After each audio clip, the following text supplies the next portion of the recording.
Y así continuamos en este ciclo de conferencias. Seguimos con las charlas. Toca el turno de Fernanda Cornejo, también de la UNAM, de la máxima casa de estudios en nuestro país, y ella ya se encuentra prácticamente lista para hablarnos del siguiente tema: desarrollo de simbióticos para modular la microbiota y potenciar el cultivo de camarón. Es licenciada en Química Farmacéutica Biológica por la Facultad de Química de parte de la UNAM, también doctora en Ciencias por el Instituto de Biotecnología de la UNAM. Pertenece al Sistema Nacional de Investigadores, SNI, con nivel 1, y a la primera generación de la Academia Joven de México. Su producción científica incluye 33 artículos en revistas internacionales, de los cuales al menos 20 se centran en la aplicación de las ciencias ómicas. Actualmente realiza una estancia postdoctoral en el Instituto de Biotecnología de la UNAM, dentro del grupo del doctor Adrián Ochoa, a quien acabamos de escuchar hace algunos minutos, donde lidera proyectos de investigación enfocados en el diseño y aplicación de estrategias experimentales y de análisis bioinformático para estudiar la estructura, función y dinámica de la microbiota asociada al camarón blanco. Bienvenida, Fernanda, adelante. Muchas gracias, perdón, ya al menos los desperté seguramente. Pues para mí es un gusto, es la primera vez que yo vengo a este congreso y como ya se mencionó, pues estamos cumpliendo 10 años de centrar nuestros esfuerzos en investigar el camarón y buscando que nuestro conocimiento sea útil para todos ustedes.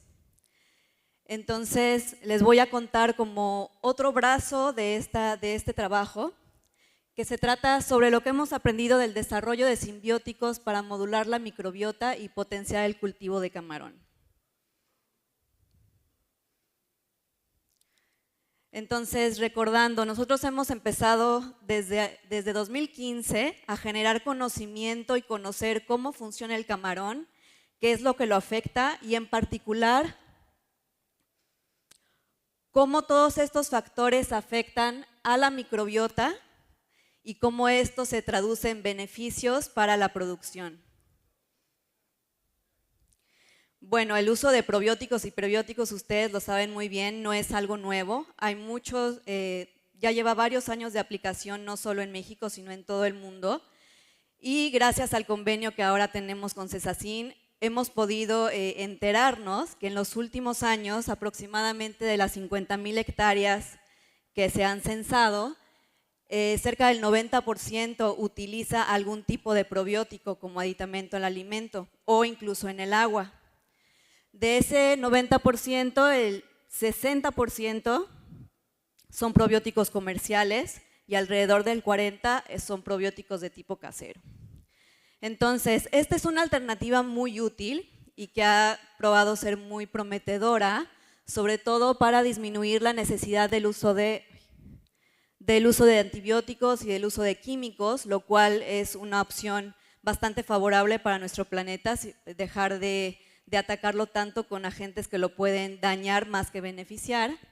Y sobre todo, ahora con todo el conocimiento que hemos generado, sabemos que esta es una herramienta que puede ser adaptable a todo tipo de condiciones, que eso es lo que les quiero contar. Pero ya sabemos que los probióticos funcionan y que han funcionado en humano, en cerdos, en gallinas, en vacas, etcétera, etcétera. ¿Por qué tendríamos que hacer un esfuerzo extra ahora para conocer cómo funciona en camarón? ¿Por qué no simplemente juntamos el conocimiento que ya existe y lo empezamos a trasladar? Bueno, nosotros sabemos que esto no es tan fácil, no es necesariamente tan útil hacer solamente colecta de datos para generar algo nuevo. Y esto es porque, seguramente ustedes ya lo han vivido, las bacterias que viven en un lugar no son entes aislados, interactúan con su ambiente, interactúan con el hospedero y esto hace que la comunidad que vive en un lugar, en un órgano, no sea igual a la que vive en otro. Puede tener similitudes, pero la abundancia y el tipo de bacterias no va a ser exactamente la misma. Y obviamente esto también tiene mucho que ver con el tipo de ambiente donde vive el animal en cuestión, ¿no? En este caso el camarón. Esto el mundo ya lo sabe, lo ha caracterizado de diferentes maneras y se sabe que cada especie, cada animal tiene su firma particular de microbiota. Si cada color representa una familia de bacterias, es muy claro ver que todos los animales tienen una firma distintiva. Incluso hoy se sabe que hay factores genéticos, como ya lo mencionamos, que determinan y afectan qué tipo de bacterias pueden colonizar, crecer y reproducirse dentro de los animales. Y aquí es donde entra con todo sentido cómo la genética del camarón, siendo la misma especie cultivada, va a variar y va a potenciar el crecimiento y desarrollo de diferente tipo de bacterias. Entonces, con esto creo que queda un poco más entendible nuestra intención de dedicar tanto tiempo y tanto esfuerzo en conocer este sistema, en cómo todos los factores pueden o favorecer o disminuir la presencia de bacterias que pueden ser benéficas para el camarón. Entonces así empezamos, después de conocer el sistema de manera normal, digamos. En los últimos 5 años, más o menos 7 años, hemos dedicado nuestros esfuerzos a estudiar cómo los prebióticos y los probióticos pueden favorecer la producción del camarón. Lo primero que hicimos fue justo eso, adicionamos una fibra de agave al alimento base del camarón y lo fuimos a probar al campo.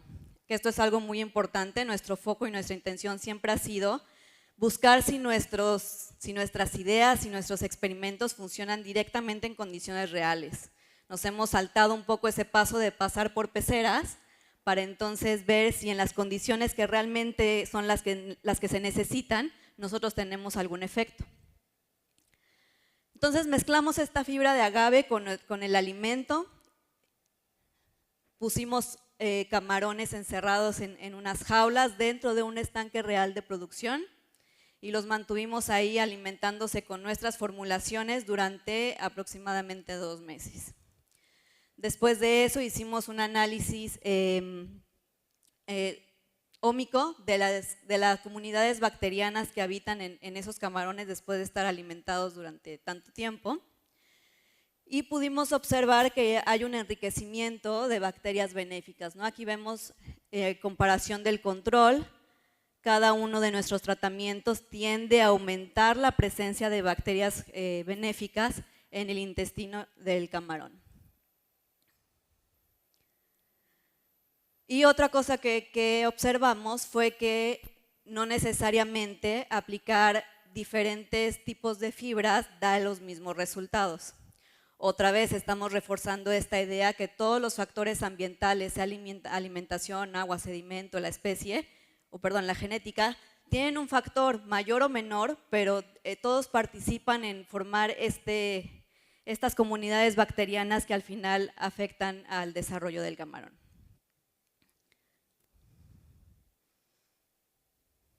Pero nosotros no nos quedamos ahí, o sea, no solamente vimos, ok, dar fibra genera una diferencia, eso tal vez no es sorpresa para nadie, el camarón no es una excepción de la interacción que tiene con los prebióticos y los probióticos, pero fuimos un paso más allá, no solo queremos saber si hay o no diferencias, sino cuáles son y qué bacterias son específicamente las que se enriquecieron, cómo se llaman y qué capacidades funcionales a nivel de genética son capaces de realizar. Es un poco de intentar caracterizar como el mecanismo, si estas bacterias son buenas para el camarón, ¿por qué son buenas? ¿Qué saben hacer que están ayudando al camarón?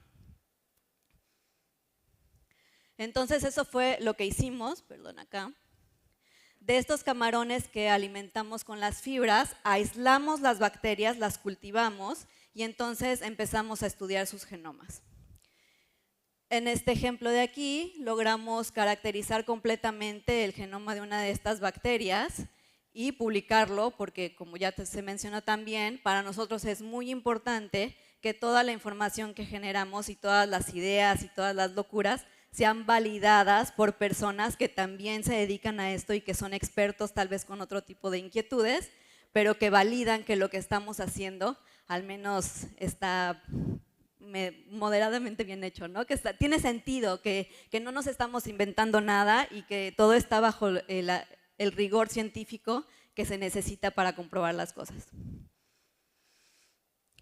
Entonces, creo que se vuelve un poco obvio que si las fibras favorecen en la producción de bacterias benéficas en el camarón y además estamos caracterizando genómicamente qué funciones pueden favorecer a esta interacción, bueno, pues hay que sumar las dos, ¿no? Hay que poner en un alimento tanto la fibra como a la bacteria.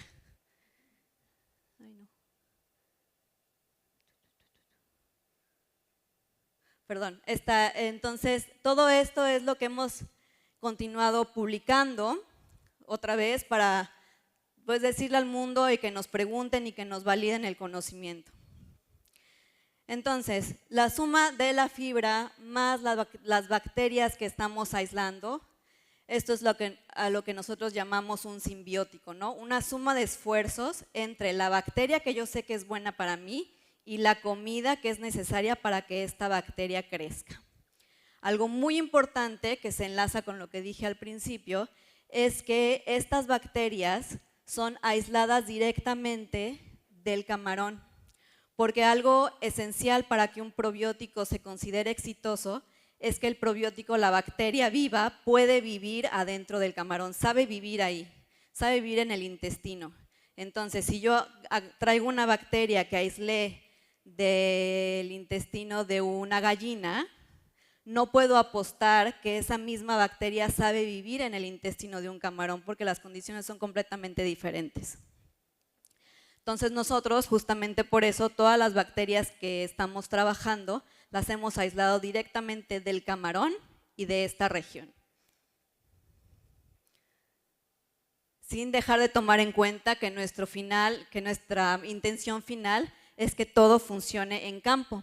Entonces, todos los experimentos que hemos hecho se han dirigido a ponerlos a prueba en estas condiciones reales de cultivo y nos hemos enfrentado a sinfín de factores ambientales, de manejo, cosas imprevistas como que se nos empiecen a escapar los camarones de las jaulas, cómo mejoramos eso. Entonces, por eso nos ha tomado tanto tiempo, porque hemos tenido que iterar este proceso muchas veces, siempre buscando la mejora y siempre priorizando no alterar las condiciones reales de cultivo para que los beneficios que vemos se mantengan en las diferentes condiciones. Entonces, ahora lo que queremos hacer es, como les digo, repetir y seguir buscando mejoras. Lo que buscamos entonces fue escalar la producción de nuestras bacterias. Ya no las queremos aplicar solamente en una jaula o en 3 jaulas, sino queremos que esto sea en un estanque entero, en condiciones reales. Y para eso nos apoyamos en la planta piloto de la universidad, quien nos dio todo el apoyo para producir el alimento de manera masiva. Para este ensayo en particular produjimos cerca de 2 toneladas de alimento.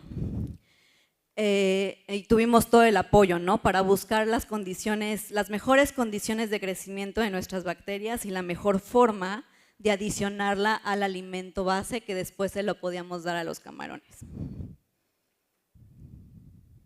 Y eso fue lo que hicimos.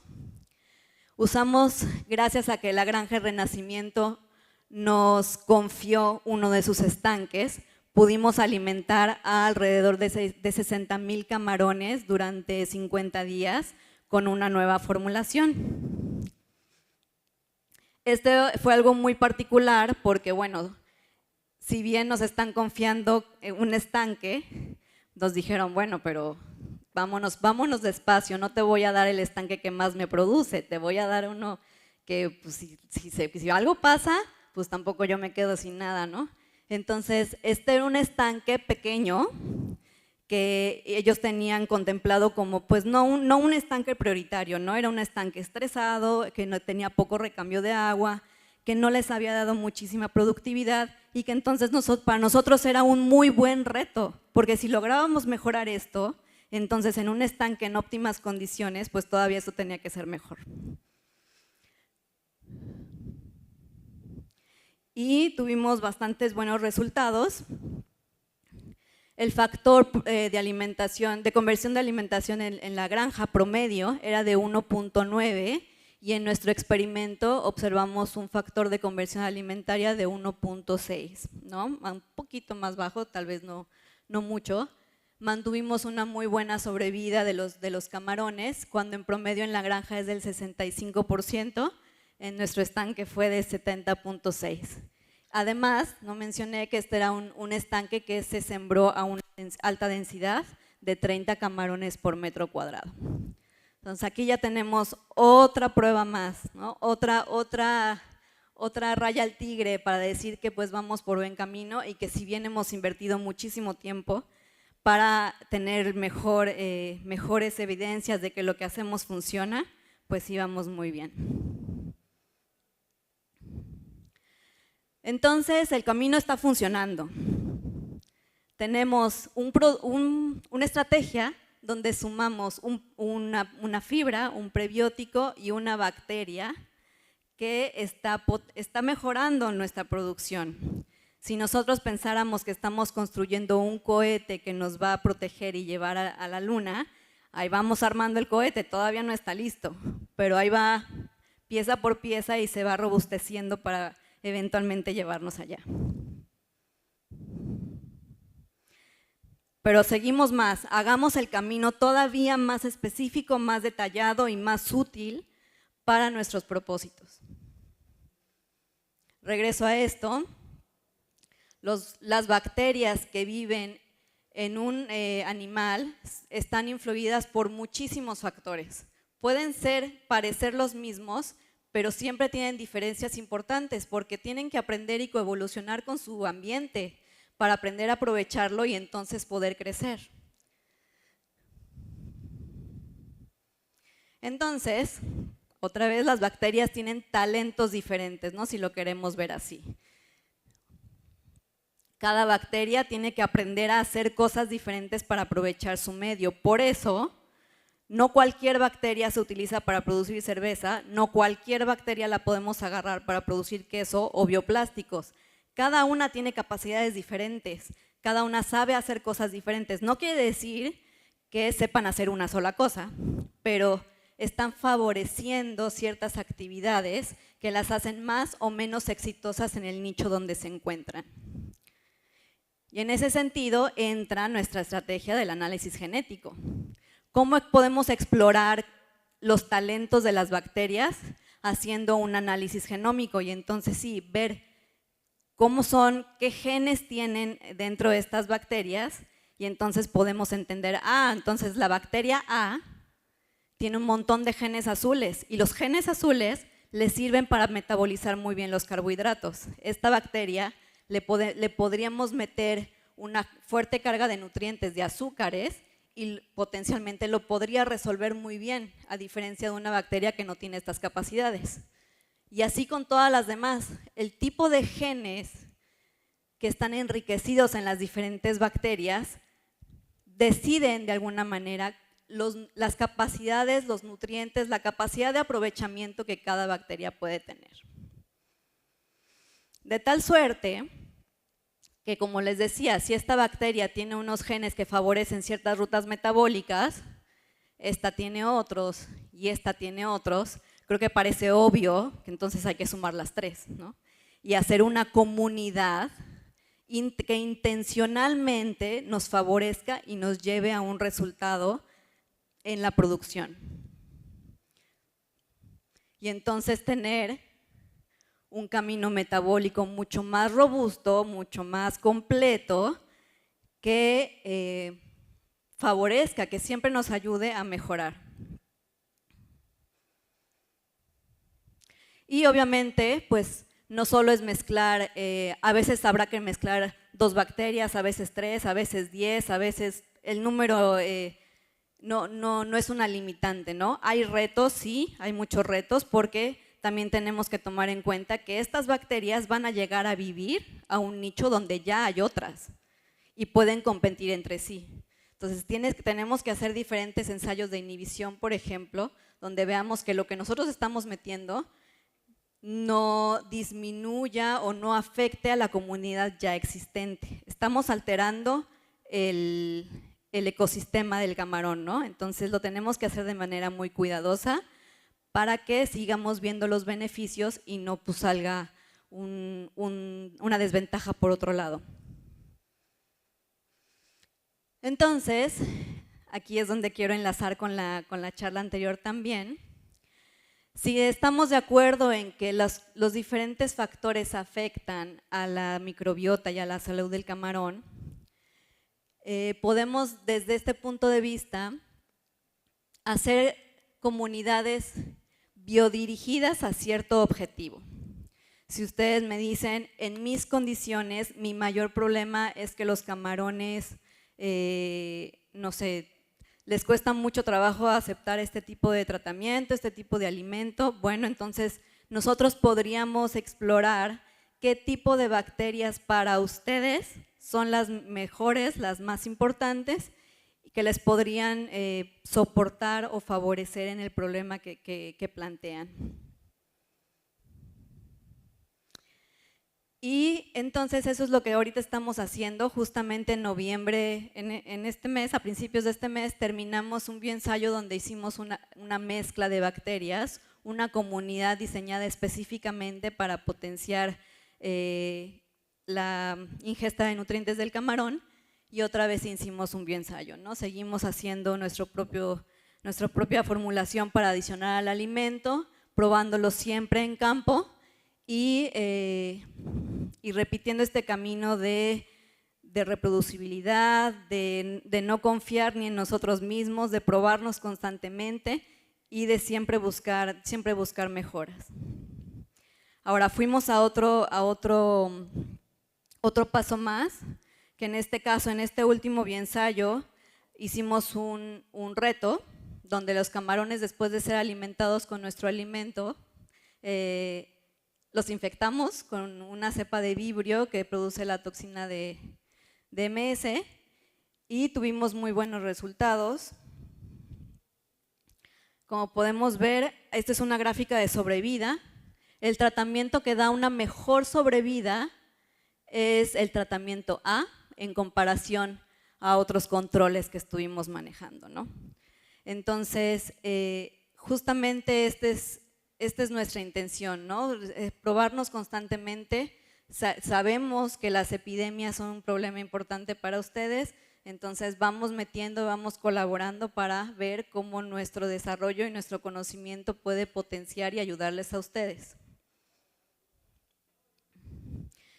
Hoy tenemos un catálogo muy grande de bacterias, seguimos haciendo el análisis genético de cada una de ellas y nuestra intención es tener un montón de herramientas disponibles para armar diferentes comunidades que soporten y que puedan resolver las necesidades de cada quien. Esto obviamente tomando en cuenta sus condiciones ambientales, su genética, sus problemáticas, etc. De tal manera que si nosotros estábamos con esta idea de construir el cohete, pues podemos pintar ese cohete de diferentes colores, del que ustedes decidan, ¿no? Y del que ustedes necesiten. Y en ese sentido, como también se mencionó, estamos ya probando nuestras formulaciones en las líneas genéticas más cultivadas en el estado para conocer como que estas variantes del sistema. De tal manera que creo que es muy importante mencionar que no hay una genética o un alimento o condiciones buenas y malas. Hay cosas que no podemos cambiar. Cambios ambientales en las diferentes zonas a lo largo del estado a veces se salen de nuestras manos. Entonces podemos adaptar, conociendo el sistema, podemos adaptarnos a esos cambios y entonces armar una receta ad hoc para ustedes que tome en cuenta todo eso y que sea lo que ustedes más necesitan, ¿no? Nunca, incluso en los humanos, una medicina, un medicamento funciona igual para todos. Un alimento no lo digerimos igual todos. Entonces, ¿por qué esperaríamos que un producto, un alimento o un sedimento funcione igual y de los mismos resultados para cualquier granja? todo este conocimiento ahora ya buscamos protegerlo y, como se mencionó, hemos creado la marca Aquasymbiotics con todo el respaldo de la UNAM y estamos abiertos ahorita. Nuestra intención, o mi intención particular en esta plática, no era que me creyeran en una plática de unos minutos y que confíen ciegamente en lo que les estoy diciendo. Es un poco, mi intención es crearles la curiosidad, crearles las ganas de colaborar con nosotros, que nos ayuden a conocer el sistema, a conocer su sistema y hacerlo, pues, acompañarlos justo en este proceso, ¿no? Nosotros no tenemos la idea de solamente venderles y soltarles el polvo para que lo apliquen en sus granjas, sino queremos acompañarlos y que nos digan, bueno, esto me funcionó así, no me funcionó así, como que no vi resultados, o a lo mejor sí vi, pero me faltó. Toda esa retroalimentación para nosotros es oro, porque si no nos cuentan qué vieron, no hay manera de que nosotros sigamos mejorando, porque vamos a ciegas en ese sentido. Entonces, somos un grupo de científicos que hemos puesto todo nuestro esfuerzo y nuestra energía en conocer el camarón, conocer su producción tan detalladamente como nos ha sido posible. Todo con la idea de crear un puente entre nosotros, entre la ciencia y ustedes como productores. Obviamente esto tiene que ir de ida y de vuelta, ¿no? Si no hay apertura, como bien también lo mencionaron ya, si no hay disposición de conocerlos, no es posible que nosotros les demos algo a cambio. Entonces, una parte importante de todo esto es que ustedes sepan que estamos abiertos a la colaboración. Tal vez la pregunta más obvia con todos ustedes es, bueno, ¿y cuánto cuesta? ¿Y cómo le hago? ¿Y a qué hora me lo das? Todavía estamos en proceso de escalar esto a las dimensiones de una granja promedio, como solo les he enseñado resultados de un estanque, pero estamos en el camino de hacer esto mucho más grande. Entonces, hoy no les estoy vendiendo un producto, les estoy otra vez contando no solo qué hacemos, sino cómo lo estamos haciendo. Espero haberlos convencido de que lo estamos haciendo con todo el cuidado del mundo y con todas las ganas de mejorar. Y los invitamos sobre todo a colaborar con nosotros. Si entran a la página de la marca, lo primero que van a encontrar es un formulario muy corto de 8 o 9 preguntas, donde no se están comprometiendo a nada, simplemente si les da curiosidad, si quieren platicar de lo que estamos haciendo, de las bacterias que potencialmente podríamos mezclar para ustedes, pueden entrar, llenar sus datos y nosotros nos ponemos en contacto con ustedes para conocer sus necesidades y sus inquietudes. Aquí el comercial, estamos en el stand, tal vez ya muchos ya nos vieron, el stand A23, en la página pueden encontrar más información y pues somos muchas las manos que hemos estado trabajando en todo esto durante ya 10 años. Somos gente de muchas universidades, también como ya se mencionó, y sin duda no podríamos haber hecho esto sin el apoyo otra vez de la Granja El Renacimiento, que han sido los primeros que nos abrieron las puertas y que confiaron en nosotros lo suficiente al menos para dejarnos meter las manos a sus estanques, ¿no? Y lo han hecho ya desde varios años. Obviamente ahora muchas gracias al equipo de Cesacin, porque sin ellos también iríamos todavía más a tientas, no solamente por compartirnos los datos, sino por apoyarnos en todo sentido con la colecta de las muestras y estamos trabajando muy cercanos a ellos. En particular, muchas gracias a Nelson, a Saúl, a Doreli, que siempre nos ponen atención cuando estamos nada más molestando con mensajitos de lo que necesitamos.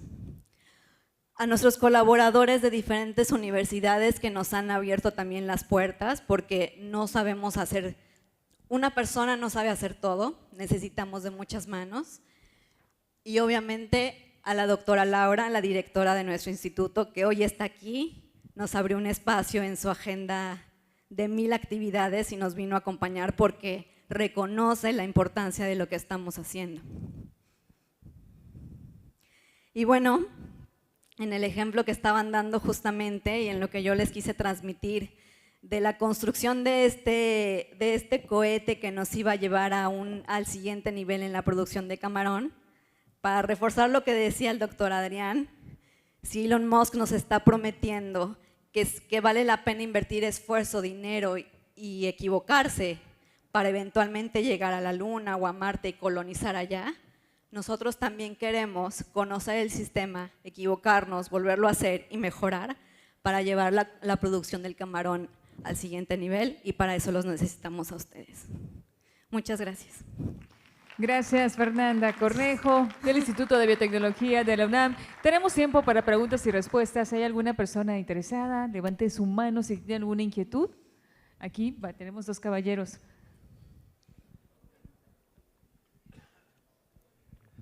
Muchas gracias, sí, ya nos vamos a poner de acuerdo.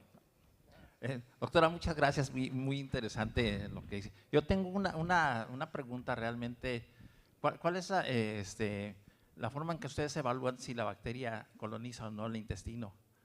Porque quizá lo que está pasando, no sé cada cuándo le tienen que dar la bacteria al camarón, pero quizá lo que está pasando es que nutricionalmente es importante porque la proteína unicelular es muy digerible, entonces quizá le estamos dando una proteína muy digerible y está teniendo una mejor absorción de nutrientes más que las bacterias como tal. ¿Han medido si se coloniza el intestino o cómo lo han hecho? Ajá. Bueno, hay creo que varias partes. Siempre hemos trabajado adicionando la bacteria al mismo alimento base, entonces digamos que por ese lado controlamos que propiedades del alimento no sean lo que nos está favoreciendo, porque tenemos controles, ¿no? Entonces montamos un grupo control que sea que la adición de nuestras bacterias siempre va por encima del alimento solo. También lo primero que hicimos fue aislar el intestino de los camarones alimentados con las bacterias y recultivar las mismas. Eso fue un primer intento, ver cómo, si lográbamos aumentar, que en cultivo viéramos más de nuestra bacteria que nosotros habíamos metido intencionalmente. Eso también lo estamos intentando hacer por secuenciación. A lo mejor no estamos pudiendo cultivarla de manera tan eficiente, pero sí por secuenciación la podemos ver cómo aumenta la cantidad de bacteria que nosotros metimos. Otro esfuerzo es buscar diferentes marcadores, ¿no? Y entonces buscarlo de manera mucho más fina molecularmente. Todo eso se hace un esfuerzo paralelo a todo lo demás que estamos haciendo. Gracias. Doctora, gracias por su plática. Tengo una duda en relación, contaba la historia, ¿no?, de que comenzaron a trabajar con los prebióticos y luego vieron qué efecto tenía, determinaron que había bacterias buenas y posteriormente hacen un análisis del genoma para ver las características genéticas. ¿Cuáles fueron los atributos que a priori tomaron en cuenta para definir que era una bacteria buena? Ok. Digamos que de manera general, los probióticos se han caracterizado, por ejemplo, uno, por ser capaces de degradar las fibras, que eso es una característica importante porque todos hemos oído la recomendación de consumir fibra en cereales o inulina, etc. Eso quiere decir que nosotros no podemos digerir la fibra. Si nosotros no tenemos a las bacterias que son capaces de digerirla, la fibra para nosotros entra y sale igual. Los probióticos son bacterias capaces de digerir la fibra. Tienen enzimas que son capaces de cortar esos carbohidratos complejos y entonces aprovecharlos como nutrientes para ellos. Esa es una característica de los probióticos. Otra característica es que son capaces en su mayoría producen muchos ácidos grasos de cadena corta, que sobre todo se van a como tapizar la pared intestinal y entonces disminuir la permeabilidad, que esto es algo bueno para ellos porque protege el órgano como tal e impide que otras bacterias que pueden generar inflamación no permeen por el intestino. Digamos que el intestino está como mejor unido entre sus células y está mejor protegido. Eso es una característica también de los probióticos. En el análisis genómico que nosotros hicimos de esta bacteria que yo les mostré, encontramos muchas enzimas que potencialmente pueden degradar los azúcares que nosotros le estamos dando y entonces usar esto como un nutriente y tal vez esto favorezca que realice otras funciones que, como lo que digo, ¿no? Cuiden al intestino de la inflamación sobre todo. Tenemos tiempo para una última pregunta. ¿Alguna otra inquietud? ¿Vemos? ¿No?